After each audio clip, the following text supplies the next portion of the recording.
feel like I'm not close enough.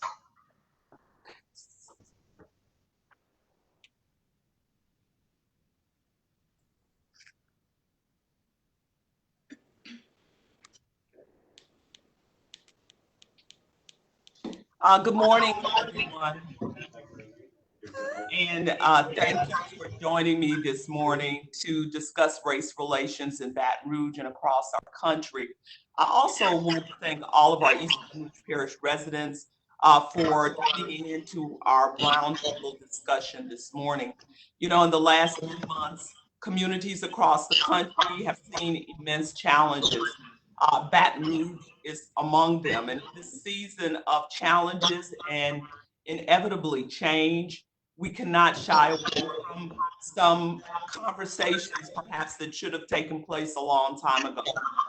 These conversations are what allow us to grow and to create a stronger future for our community. Baton Rouge is no stranger to challenges, and the events, of course, of the last few weeks provide our community and many others the opportunity to transform this moment into a movement, one where we can bring our equity for all to fruition. Joining me this morning, and really the individuals who will be leading the discussion and asking me questions might say they might be putting me on the hot seat this morning. We have anchor Greg Merriweather of WAFB, Sylvia Weatherspoon of WBRZ, and Sharon Weston of WVLA and WGMB. Thank you all so much for being here this morning. And so once again, I'm going to toss it to you all. Whatever you want, let's talk. Well, first of all, Mayor, thank you for inviting us to be able to participate in this platform. If it's okay, I'll start with a question, and I really just sort of want to move the conversation forward. And that is the question: for the past 3 weeks, we've been seeing the protests not only here in the Baton Rouge area, surrounding communities. We've been seeing it on the national stage. We've even been seeing it globally. And the question now is, after 3 weeks, how do we move forward? How do we advance this conversation to where it's no longer just being heard, those voices in the streets of our city and our nation and our world, but they are happening, for instance, here locally in the Metro Council chambers and at the state capitol, because of course we know that's where the real change happens, right? That's where the policies are made and the laws are made. So how do we advance what we're hearing on the streets to that point? Well, I think, Sylvia, you answered part of it, and I believe that we have to have accountability. You know, President Barack Obama talked about that in one of his recent speeches during the past 3 weeks. Accountability at all levels, but we have to have that interaction. You know, I am finding that there are a lot of people who've been part of the protest, the peaceful protest, who want to see substantive change and ideas. Those ideas, those changes take place, as you said, with policy at the local level, at the state level, and at the federal level, and even policy changes in our school board. So the more people become in tuned to the different levels of government and where their particular issue arises and they can connect to it, I believe that's where we see the change take place, and that's where I am encouraging change. Mayor, this is Greg. One of the things that we kind of talked about, and we've kind of I've talked with just some of my friends. You know, people in their 20s are looking at people in their 30s and 40s and 50s and 60s, and I mean, just to be frank, they're like, it might be time for y'all to sit down. We need to handle this because y'all have had it forever, and look at where we are. What do you say to somebody that looks at us, starting with my generation on up, and saying, you know, some of you have been in government for 20, 30 years, and this is all we've gotten. How do we look at them and say, hey, we really are going to do something that will make a difference this time? Well, I will tell you that I believe that the younger generation will certainly find out that change occurs, but change is not always expedited into the framework or timeline that we have. I adhere to one of my favorite singers, India Ari. She often says that when young people talk to old people and old people talk to young people, Democrats talk to Republicans, Republicans to Democrats, etc., then it makes us better people. So I believe that there is certainly value. A baby boomer like myself can add to a 16-year-old like my granddaughter, and it reciprocates. So many of the successes that we have had around race relations happen with people who laid a foundation. I don't have to start making a list of names like, Martin Luther King and all of the people who were involved in the civil rights movement. And prior to that, in every generation, there's been people who've been part of a movement.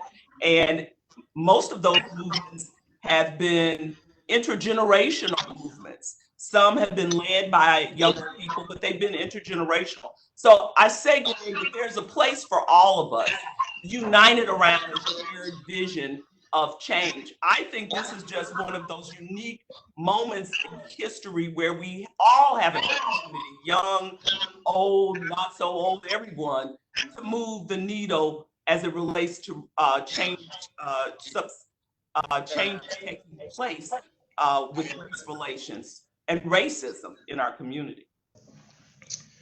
On that same token, Mayor, of change and, the next generation, my generation, being that voice of change, I am so inspired by, what we report on a daily basis on, the youth movements, the Baton Rouge for the People, the Myra Richardsons, the YWCA, the NAACP, the Bell Project. There's some great work happening in Baton Rouge right now regarding race relations, but how do we change hearts? The movement that the young generation, that our generation is going to push for now to get out and vote and to make sure that you're voting for whoever you want in office. Those things will happen, which will hopefully lead to some policy changes, as you were mentioning too. But then there's still the other side of how do you change hearts. There's still this idea that these issues are still around. So how do you change that? Martin Luther King once said when he was involved in implementing change, he said, you cannot legislate morality, you can regulate behavior. And when he talked about regulating behavior, of course, he was talking about through policy, right? And so we can't legislate the hearts of individuals. I believe that everyone should have a moral compass, and that moral compass dictates what they believe and what they think. Many people, of course, have spiritual or religious convictions, and I think those are certainly necessary in leadership. I believe that if all of us would adhere around the basic principle of loving your neighbor without exception, that will move us a long way. And because what you see in many instances that has taken place around race relations is I would say that a lack of tolerance or appreciation or love for people who have a different skin color. And so, I'm going a little deep here, but there are churches all across this city and this parish, and there are a lot of different ideologies around race in some of these churches throughout the parish. So we have to have an understanding of the value of having a diverse community, and those voices of faith should be leading the charge against racism and towards a more unified community. Mayor, if we can stay on this point, why not take town hall meetings to churches? Because it may be difficult to get folks to pack into the Metro Council or pack into the state capitol, but they go to church on Sundays. I mean, once, you know, we're completely reopened, they go to church on Sundays. So why not take a town hall meeting to church? I remember growing up, when we'd have the musicals, if you will, where a choir would, my choir would go visit your church and sing at your church. Our choir would perform with your choir. Why not have a church, my church, pack up and go to your church and we have a discussion, or vice versa, on a Sunday, not some other random day like a Tuesday or a Thursday, but on a Sunday. This is the word today. This is the message. We're gonna preach the message of love your neighbor, and let that be the town hall meeting, that discussion there, what that looks like. Sit next to someone that you don't normally sit next to and have meeting sessions, kind of the same kind of thing that you would do with a town hall or a corporate meeting. Why not do something like that? If you're calling on church leaders to do that, then maybe that would be a way to do that. Well, Sylvia, I think that certainly can be a part of the equation. I got a text message from a friend of mine this morning who goes to Greater Mount Olive Church, and he was sharing with me that their church, Greater Mount Olive and University Baptist, are having a follow-up discussion on race this Thursday night. He talked about a book that I assume that they're both reading. But, you know, and I'm going to go back to our young people now. So that part is good. The exchange, the interaction of churches is good. But I will tell you what I am sensing at this moment is that there's a hue and cry for people, regardless of the color of your skin, not just Black leaders, but white leaders, to talk about the unequal treatment of Black people. And that's what I am hearing from the young people. You know, having a Black church and a white church come together is part of the equation. I wholeheartedly support it, but we also need leaders who don't look like me to speak up and say, you know, this is wrong. The unequal treatment of Black people in our community is wrong. We can do better than this. And I think that's the hue and cry that I'm hearing from people of color that look like me. And I will say that, you know, in the past 3 or 4 weeks, we have seen more diversity, unified diversity around the issue of dismantling racism in our city and in our nation than we've ever seen before. And I applaud that. I think it's great. Mayor, I was going to ask you about that because we are seeing a lot of different faces. The protest even that we had on Seagate Lane, there were a lot of white faces in that crowd. Do you worry at all that those people will only go so far, though? Because once this gets overplayed and, you know, we start canceling TV shows, we start pulling people off of their jobs and different things like that, do you worry that sometimes the hand might be overplayed, that we're trying to put too much into this short amount of time? I mean, the civil rights struggle, I didn't live through it, but, you know, that was a decades-long thing. It was something Dr. King was working on for years and years and years. And eventually it took getting a white president to get behind it and go along with it. But do you think at all that eventually people that aren't so tied to the Black Lives Movement because they are their color of their skin will eventually say, okay, this is a step too far, or, you know, you're taking away my kids' cartoons, or whatever it may be, that we overplay the hand just a little too much? I think you're going to have people, Greg, who are committed to the cause for the long haul, and you're going to have some people who are going to grow weary in well-doing. I think that there are core people, like there always are, who are committed for the long haul, who are committed to what I'm calling a cause. And then I think you will have some people who are going to fall by the wayside on this. That's why it's so important. You know, I was so excited. As you know, on Friday, I talked about the commission that I've established, the Racial Equity and Inclusion Commission. Well, let me just say, as of now, we probably have over or close to 200 people who have applied to be on that commission. Black, white, you know, a diverse group. And so to me, that speaks, that's a snapshot, if you will, of the people of Baton Rouge who say, yes, I want to be part of a cause to dismantle racism, to talk about and provide ideas for transformation when it comes to racial equity and inclusion in our community. So I do believe that there are some people who are in it for the long haul, and you may find those individuals are the people who make up the fabric of our community. I'll ask a question representing the media. What do you feel like our role we cover this? Now that's you really want me to answer that very transparently. So let me just say this. You know, one of the great experiences that I've had in my life, and I've been blessed to have a number of great experiences in my life, being mayor is one of them, but I was in the classroom for quite some time, teaching communications at Southern University and at LSU. In fact, I created a class called African Americans in Media. And one of the biggest challenges that we face when we talk about race in America has been the media's promulgation of stereotypes and stereotypical images and conversations that have taken place years and years and years and years and years.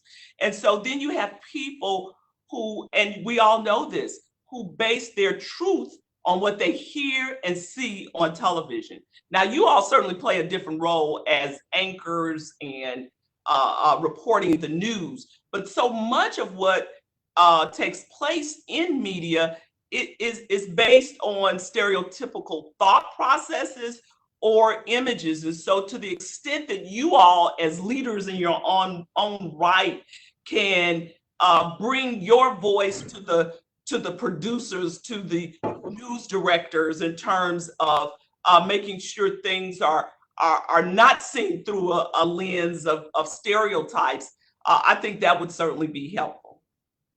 Changing the narrative is what you're saying. Change the narrative and how we tell the stories. I think having more of a representation, I guess, in the decision making about what we see, even on the air, the story. Oh, absolutely, absolutely. You know, I don't know everybody's newsroom, but I don't know, you know, who you all are anchors, and anchors certainly have a different level of influence than some others in the newsroom. But at the end of the day, who's at the table making the decisions, you know? So I'll just leave it at that. And that's a really good point, Mayor, that you make. And I'll jump in here, just speaking also on behalf of the Baton Rouge Association of Black Journalists, where I'm the vice president. And this is, you know, what you're saying is so important of just newsroom diversity and making sure, as Sylvia mentioned, you know, that there's diversity, not just of on-air talent, as, you know, the three of us are, but in those other positions as well, just to make sure that the conversations, you know, are always being had. I wanted to ask you a little personally, just about your experience. Obviously, you are the first Black woman to be elected to the mayor of the city of Baton Rouge, and you have, as you mentioned, a great career of service to community in different aspects. But you know, we share kind of an upbringing. We both are from Chicago, and so I know, you know, what you have done to this point so far, and yet you are still not what's the word? You're not immune to any of the issues that, you know, we're talking about, obviously, also. And so, how do you think that it has played a role in what you're doing as the mayor? And I'm kind of also curious as to what you are telling, you know, your family as we all go through, you know, these issues, you know, not only as the mayor, but as, you know, as a mom and as a grandma. Yeah, I will tell you that as an African American female, you're absolutely right. I have not been immune to criticism because of the color of my skin and who I am, and ideologies that I have promulgated. You know, I will tell you, my first year was really tough in office. We've made tremendous progress since then, but there were people who judged me and felt, and you'll have to read about some of this in a book that I'll eventually write. You know, there were people who judged my ability to lead because of the color of my skin, and those preconceived ideas that they have about Black folks and specifically Black women. But you know, I grew up, and I've been in Baton Rouge for over 40 years now, my most of my adult life. But I often, you know, I grew up in an environment where I had an opportunity to be taught by African American teachers who were invested in my success in life, you know.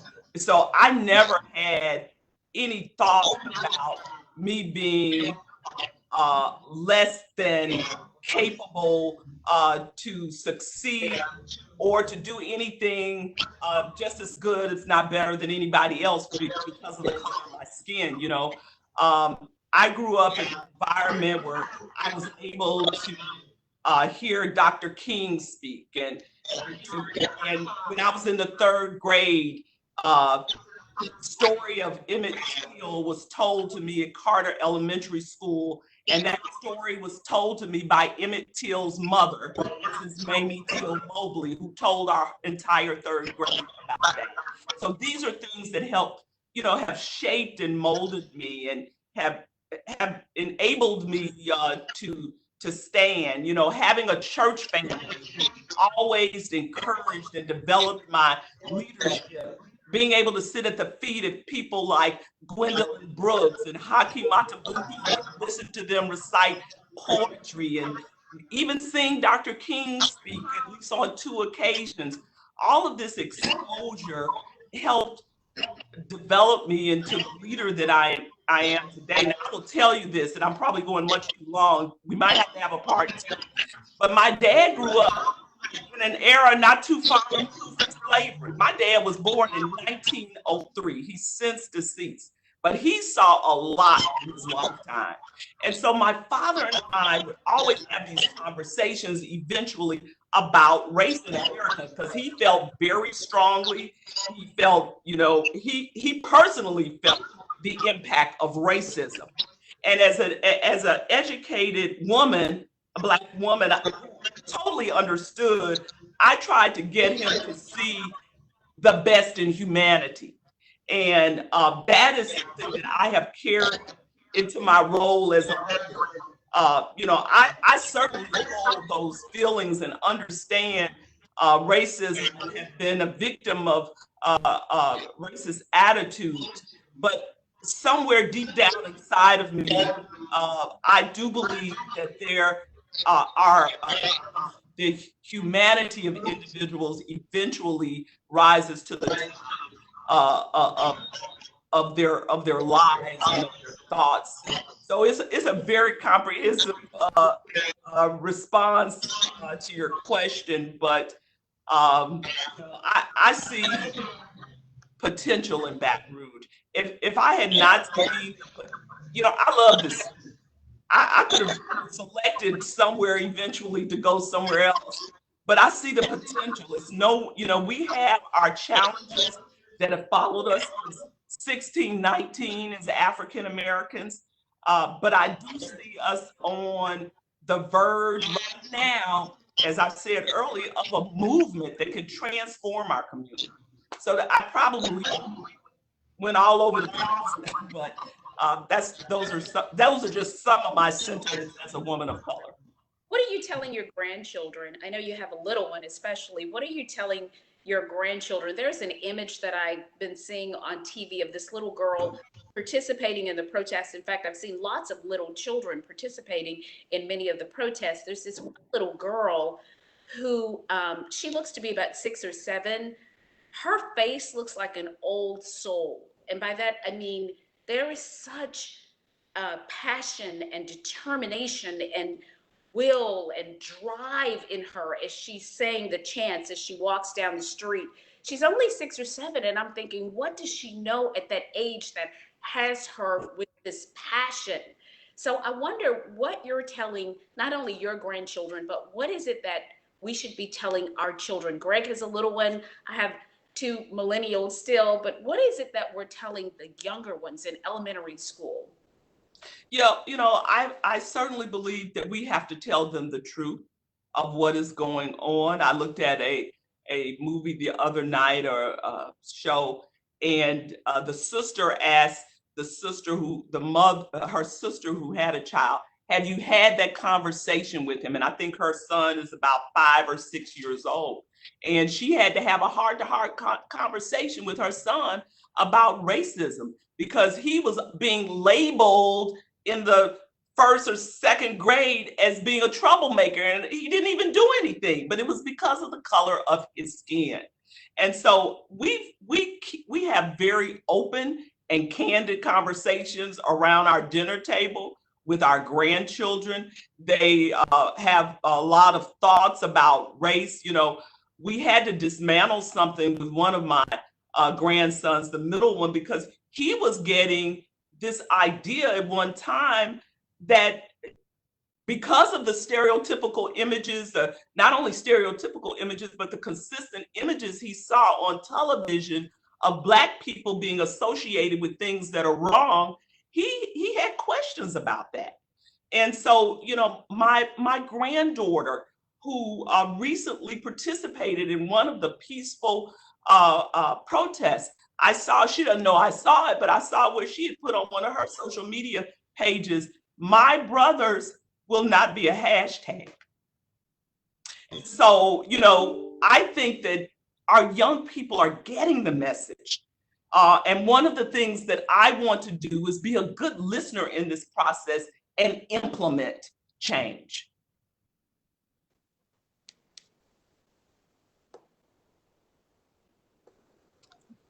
Yeah, I really think it's something that we can, we all have to have buy-in.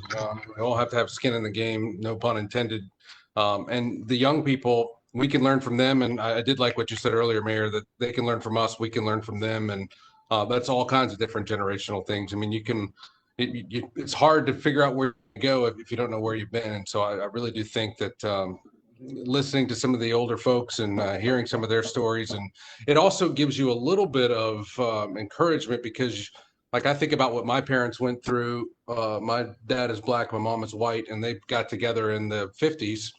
The marriage wasn't recognized in all states, different things like that. And I think about what they went through and what my dad wasn't allowed to do. And then I think about what I'm allowed to do and what I do. And it does give me some encouragement, because I think about my little boy who's a little bit over a year, like what the world will look like for him once he gets there. So I know sometimes we just need patience, and patience is a hard thing to get, but I do feel like I know we still have some tremendous challenges, but we are moving. I mean, everybody on this call is a perfect example of we're moving in at least a positive direction. I agree. When I was growing up, I feel my life has taken a path of communications and leadership, because I was always involved in something at school with leadership, but always involved with communications. But when I was growing up, there were no Black African American anchors in the city I grew up. It was Carol Simpson, and then eventually she made it to the national platform. But as I've heard the 100 Black men say so often, if you can see it, you can be it. And so we've got to make sure that our different entities are reflective of the community that we live in. We've got to teach our children history. I was looking at 60 Minutes the other night, and they were talking about Tulsa. And one of the guys there in the town hall said he was being taught about the race riot that took place, the killing of Blacks in Tulsa. And he was like, "What are you talking about? Nobody's ever told me about that. My teachers never taught it to me." And he was a grown man. So we've got to start teaching our history, the true history, to our young people. And, I believe our young people are going to help continue to lead the movement and will help in the transformation that takes place. My ultimate goal is to pour into what I have been blessed with into the lives of the younger generation. Because look, I'm not going to be in leadership forever. And I hope that I have empowered or another young person who has a vision for leadership, especially at a time like this where, you know, racial equity is a big issue. It is the issue of the hour. Mary, I saw a meme on Facebook. Sorry, I saw a meme on Facebook yesterday. It had a picture of Martin Luther King and Barbara Walters, and it said, if Dr. King was still alive, he would be the same age as Barbara Walters. I think sometimes we think that Dr. King lived so long ago and that, you know, you picture him as like being way part of, you know, the past, but there are so many people, including you, Mayor, who lived within his lifetime. And I think sometimes we lose connection to the fact that he could still be around, you know, had he not been assassinated, and that what he did really wasn't, I mean, you don't have to reach far to touch what he did. Absolutely, absolutely. Mayor, you had some of the young people who were protesting to come to your office and meet with you one-on-one. Can you give us one or two examples of the things that they want to see happen right now? Well, most of their goals and demands were around law enforcement reform. You know, and what I have shared with them and what they have learned during our conversations is that actually Baton Rouge has already moved and made some progress. We still have work to do as it relates to reforms in law enforcement, because undoubtedly this is the issue of the hour as well. And so after 2016, with the killing of Alton Sterling, then we moved, when I took office, we moved into you know, use of force policies and de-escalation policies and body cameras for every officer. And then we went into, you know, implicit bias training. So all of these things we have laid a foundation for. I was on a call, an interview last week with some mayors of other cities, and one of the mayors said, she said, I'm going to take a bold move, and I'm going to get body cameras for my officers next week. And so, you know, I all I could say is, well, we did that back in 2017. So we have made tremendous progress, and that's some of the things that I shared with the young people, some of the policies that we have in place and the goals that we still need. And certainly, I think they have some other goals around policies that certainly need to be looked at as well. But it was a great exchange. You know, Mayor, just on that topic, also, I think one of the things that we've been hearing from young protesters, just in terms of what, you know, some of the things that are being asked for, you know, you hear this term, defund the police right now, which is a term that people should probably be making sure they're aware of what, you know, the actual demand is, whether it's defunding, you know, police, what that actually means. And so I think that what we've heard from protesters in Baton Rouge is looking at, you know, police funding. It's not saying to eliminate the police department, but looking at, you know, if 50% of the city parish budget is going to police and public safety, are there ways to look at what that means? Are there ways to look at how we're putting into mental health issues, or how we're putting money into, you know, making sure we're investing in North Baton Rouge, making sure that we are able to get businesses there? Because we've seen, I've been in Baton Rouge for a total of 5 years now, but just in my time here, we've seen how, you know, for whatever reason, businesses don't want to go to North Baton Rouge. And so where do we find ways to re-look at money and make sure that we're prioritizing things that are going to make sure that we're not having the same conversation 50 years from now? I agree. There are a lot of different definitions right now associated with defunding the police. And I believe that many of the discussions are not about getting rid of a police department, except depending on the city that you live in. But most are associated and synonymous with reform, changes, making sure that we're investing money in social services, mental health. And so I will tell you, when we look at our budget in City Parish, which is online for everyone to see, I believe, and I've said this before, that our budgets are moral documents. They should reflect the priorities that we have as a city and as a parish. And we have been very fortunate that our investment in a lot of social service programs, in mental health, has been strong. There's always room for improvement in anything that we do, but we've been the benefactor of a number of major grants. Recast, which was a multi-million-dollar federal grant that is addressing cities in trauma, which we certainly fit into that category.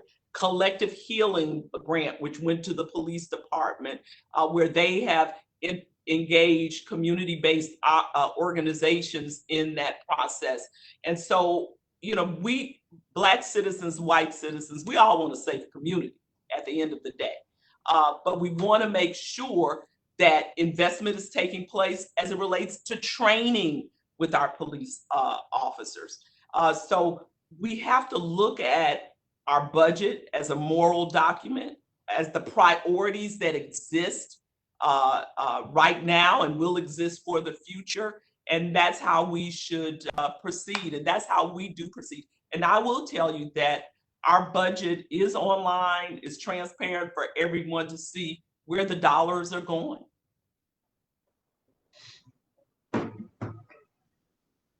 Mayor, I have a colleague who came here to attend to LSU. She's from Atlanta. That was one of the questions that she asked me. She's a 21-year-old. Asked about North Baton Rouge. She has a relative that lives not far from Southern University. She asked why it is that there are no grocery stores, there's no hospital, there's none of just the basic things that she feels like that community needs. She has to get in the car and either go to Central, she said, or drive to Baton Rouge to be able just to buy some basic groceries. You talked a little bit about investing in North Baton Rouge.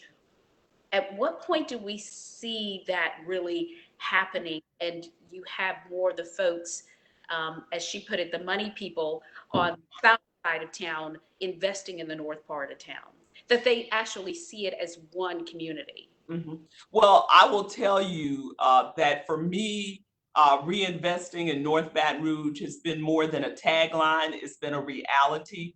We have made some major investments in North Baton Rouge at Howell Place. That's a major investment that is coming back to life. We've seen even recently the advent of the reopening as it relates to healthcare of the Baton Rouge General. We have implemented through our Go Get Healthy program under the Mayor's Healthy City Initiative. We've enlarged our territory and our footprint in terms of access to fresh vegetables through Top Box, through even Dollar General, which we have many Dollar Generals in our community. And we reached out to Dollar General and I said, I want y'all to start putting some fresh foods and vegetables in those stores.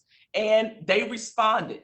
Now, they are not a substitute for grocery stores, but one of the things that we did when I came in office through a partnership with Hope CDFI and the council and Together Baton Rouge is that we dedicated $1 million to bringing in a grocery store in a disinvested community. And so we just had a conversation about it last week. And so we dedicated $250,000 for each year to get this a grocery store up and running. But what we're up against, Sylvia, is we're up against decades of disinvestment. So decades of disinvestment and trying to reinvest in the disinvestment doesn't happen overnight. We've been here 3.5 years and we have definitely moved the needle. We can point to specifics around North Baton Rouge.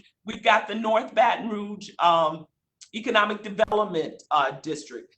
We just dedicated funding to them so that they could help in a partnership as we look at bringing grocery stores to the area. So we've moved the needle, but we've got a lot of work to do.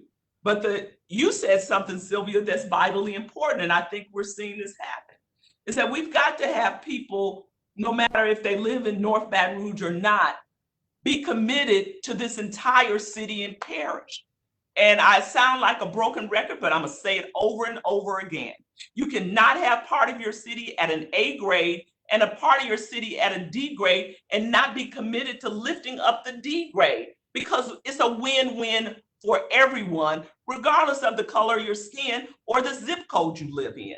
And so that's what I have been instilling in the private sector. And I will say, we've had a lot of private sector members step up to the plate, like John D'Angelo with Investar Bank, who's just committed $100,000 and has challenged other businesses to put in some money for micro grants for DBEs in our community. So we've, even during the pandemic, we showed our commitment to restaurants in North Baton Rouge through our Keep Baton Rouge Serving program. So it takes intentionality and it takes a lot of hard work. And we've been doing the work, but we got work to do.